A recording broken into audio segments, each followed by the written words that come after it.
Welcome back to Most Buffalo. Almost 5 months since the Bubbleman of Allentown passed away, his neighborhood is still remembering him in more ways than one. From the poster for this weekend's Allentown Art Festival to the steady stream of bubbles still coming from the building where he lived, we wanted to find out who's responsible for all of these tributes, and we found it's kind of a long story.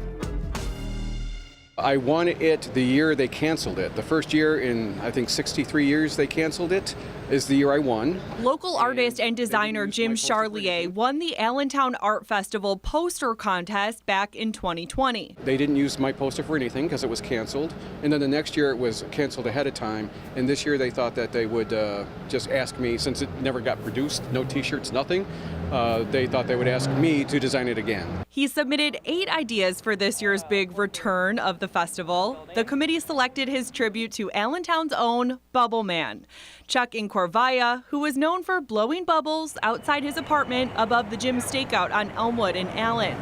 He passed away earlier this year. I took a picture of the building. I added in some bubbles. I took some photos of other Allentown area architectural interesting buildings, and I put those in the poster as well. Jim didn't know Bubbleman personally, but he says the design was a no-brainer. It's a sweet thing, you know, neighborhoods need like characters, and he was one of our Allentown characters. When I saw the image of the building with the bubbles coming out of his window, it was touching, so it's great. And the art festival poster isn't the only way that the Bubbleman's legacy lives on in Allentown. You see people just walking around, looking up into the sky, smiling. A lot of people gathering on the corners with their kids just to watch still. So I've had some messages saying that, oh my God, the bubbles are back. Sean Richter is the director of operations for Jim Stakeout. Chuck was his uncle. Knew that he touched a lot of people.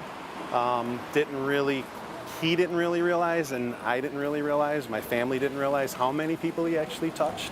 Which is why Sean and his family bought bubble machines for all 4 tenants in the building with front-facing windows. Walk or drive by these days, and you'll still find that familiar sea of bubbles. So I asked all the tenants if they would be interested, and they were more than happy to do it. We provided them with their first gallon of bubbles, and now they've just bought bubbles after bubbles, and they actually love doing it. Tenants like Steve Freed, who calls himself the Bubbleman in training. I'm the new intern. I'm definitely in training. Chuck was Steve's next-door neighbor. I've known Chuck for over 30 years. I've known Jim and the whole family. So when he did pass away, we felt it was kind of important to keep up the tradition. Even though it's early in his tenure, Steve takes his newly assumed duties very seriously. I try and do it during, like, when I first wake up in the morning to get people going for work. Certainly when people are out popping around the bars and the happy hours, you try and do it then. Certainly when the sun is going down. We do have a machine that has lights, so we do it sometimes at lights, and you know, that's kind of a nice show. And he's also starting to enjoy some of the perks that come with being the Bubbleman. It does a little bit for me as well, and you can't be sad blowing bubbles. It's really tough to not be in a good mood when you're blowing bubbles for the world. So. And to see those looks coming up into your window now. It's the best when the school kids, you know, when the parents are out there with the kids and they're looking up like that and they see it, and it's like magic for them. Easy for me because I have the machine, but for them it's like magic. So.